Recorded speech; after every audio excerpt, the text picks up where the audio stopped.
निवडणूक आयोग लोकसभेच्या तारखा आज निश्चित करणार आहे। असं असलं तरी बऱ्याच पक्षांतील जागा वाटपाचा तिढा अद्याप सुटला नाहीये। काँग्रेस आणि राष्ट्रवादी आघाडीतील अहमदनगरच्या जागेचा तिढा काही केल्या सुटताना दिसत नाहीये। आता मात्र थेट काँग्रेस अध्यक्ष राहुल गांधीच या प्रश्नात लक्ष घालणार असल्याची माहिती आहे।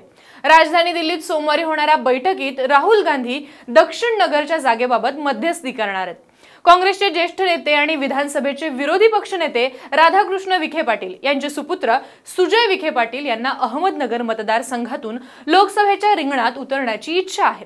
मात्र त्यांनी राष्ट्रवादीकडून ही जागा लढवावी असा प्रस्ताव राष्ट्रवादीने काँग्रेसला दिल्याची सूत्रांची माहिती आहे। औरंगाबाद आणि अहमदनगर या दोन जागांवर अजूनही आघाडीमध्ये अंतिम निर्णय झालेला नाही। दिल्लीत राहुल गांधींच्या अध्यक्षतेत होणाऱ्या बैठकीत सोमवारी तोडगा निघण्याची शक्यता वर्तवण्यात येते। सुजय विखे पाटील भाजपच्या वाटेवर असल्याची सुद्धा चर्चा सुरू आहे।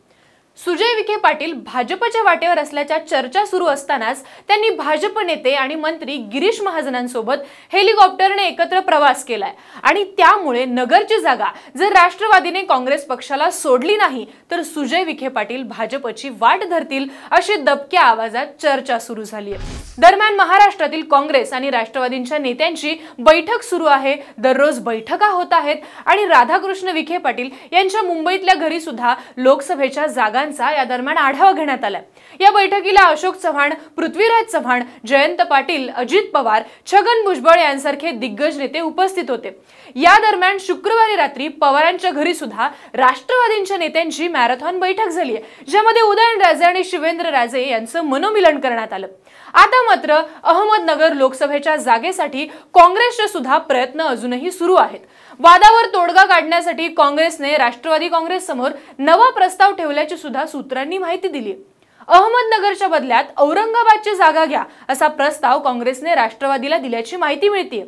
विधानसभेचे विरोधी पक्षनेते राधाकृष्ण विखे पाटील यांचे सुपुत्र डॉक्टर सुजय विखे पाटील यांना अहमदनगरच्या जागेवरून लोकसभा निवडणूक लढवायची आहे, तर औरंगाबादच्या जागेसाठी आग्रही असलेली राष्ट्रवादी काँग्रेस अहमदनगरची जागा सोडण्यास तयार नाहीये। दुसरीकडे सुजय विखे पाटील राष्ट्रवादी काँग्रेसमध्ये प्रवेश करून अहमदनगरच्या जागेवर लोकसभा निवडणूक लढवण्याची चर्चा सुद्धा रंगली होती, परंतु सुजय विखे पाटील यांची राष्ट्रवादीमध्ये जाण्याची मानसिकता नाही। यामुळे औरंगाबाद आणि अहमदनगर या जागांची अदलाबदल करून या मुद्द्यावर तोडगा काढण्याचा प्रस्ताव काँग्रेसकडून होत आहे।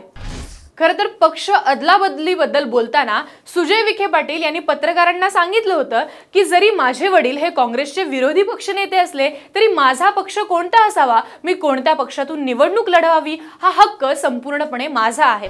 माझ्या मातोश्री या जिल्हा परिषदच्या काँग्रेसच्या अध्यक्ष आहेत, पण तो माझ्या आई वडिलांचा प्रश्न आहे। कोणता पक्ष घ्यायचा हा प्रत्येक व्यक्तीचा स्वतंत्र निर्णय आहे। वडील काँग्रेसमध्ये असले आणि मुलगा दुसऱ्या पक्षात असला याचा अर्थ असा होत नाही की वडील ज्या पक्षात त्याच पक्षात मुलांनी राहिलं पाहिजे। माझं स्वतंत्र मत आहे, मला स्वतंत्र नेतृत्व मान्य असेल तर मी माझ्या मानणाऱ्या नेतृत्वाकडे जाईल। भले माझ्या त्याच्यामध्ये माझ्या कुटुंबाचा विरोध असला तरी मी थांबणार, कारण की शेवटी राजकारणामध्ये प्रत्येक जणाला आपला निर्णय घ्यायचं स्वातंत्र्य आहे। आई वडिलांनी घेतलं तसं मी घेणार।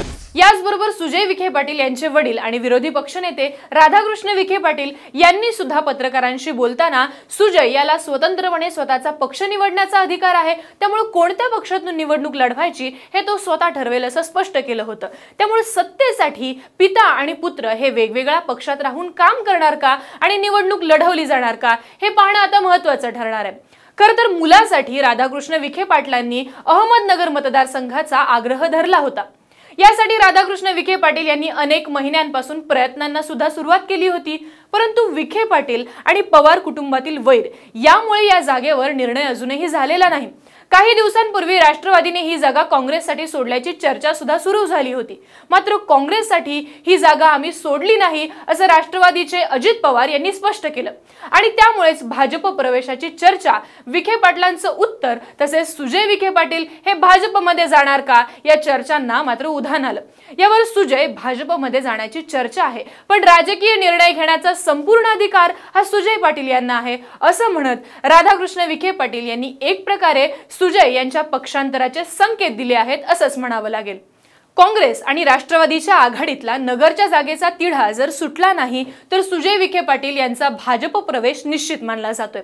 अहमदनगरच्या जागेसाठी राष्ट्रवादीचा दावा हा नवीन नाही, मात्र गेल्या 3 वेळा राष्ट्रवादी नगरमध्ये पराभूत झाली आहे, त्यामुळे ती जागा आम्हाला मिळावी असा आग्रह असल्याचं विखे पाटील यांनी सांगितलंय। चर्चेतून विषय सोडवावा हा मात्र प्रतिष्ठेचा मुद्दा नाही की ज्याचा फायदा करून घ्यावा, असंही ते म्हणाले। सुजय भाजपमध्ये जाण्याची चर्चा आहे, पण राजकीय निर्णय घेण्याचा अधिकार हा संपूर्णतः त्यांनाच आहे, असं म्हणत राधाकृष्ण विखे पाटलांनी एक प्रकारे सुजय यांच्या पक्षांतराचे संकेत दिले असल्याचं स्पष्ट होत आहे। खरं तर सुजय विखे पाटील हे काँग्रेस पक्षातच राहून नगरची जागा काँग्रेसला मिळणार का, किंवा ते राष्ट्रवादी काँग्रेस पक्षात प्रवेश करून राष्ट्रवादीकडून ही जागा लढवणार का, किंवा याही पेक्षा ते भाजपमध्ये प्रवेश करून अहमदनगरची जागा भाजप पक्षाकडून लढवणार का, या तिन्ही प्रश्नांची उत्तरं सध्या अनुत्तरित आहेत। मात्र एकंदर राजकीय वातावरण पाहता सुजय यांचा भाजपमधील प्रवेश हा जवळजवळ निश्चित मानला जातोय। आता हे पाहणं महत्त्वाचं ठरणार आहे की हा प्रवेश नेमका कधी होतो, की सुजय पाटील यांना भाजपमध्ये प्रवेश करू न देता त्यांना पुन्हा एकदा काँग्रेसमध्ये खेचून ही जागा काँग्रेस स्वतःच्या नावावर करून घेतो। आता सर्वात आधी बातम्या मिळवा आमच्या मोबाईल न्यूज ॲप्लिकेशनच्या सहाय्याने। अँड्रॉइड किंवा ISO प्लॅटफॉर्मवर जाऊन HW न्यूजचे ॲप सर्च करा, डाउनलोड करा, आपल्याला हवी ती भाषा निवडा। आजच्या बातम्यांच्या गर्दीतून आपल्या कामाची बातमी मिळवा फक्त HW न्यूजवर।